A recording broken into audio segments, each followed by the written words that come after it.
sudah dipercantik. Jadi sekarang Masjid Raya bukan hanya sebagai tempat ibadah, tapi juga sebagai destinasi wisata untuk wisatawan asing maupun domestik. Nah, teman-teman yang ingin melihat langsung bagaimana keindahan dari Masjid Raya Baitur Rahman, Kota Banda Aceh, silahkan datang.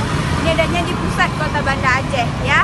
Dan silahkan ikuti liputan kami di channel YouTube Cute, juga di website kami traveler.com.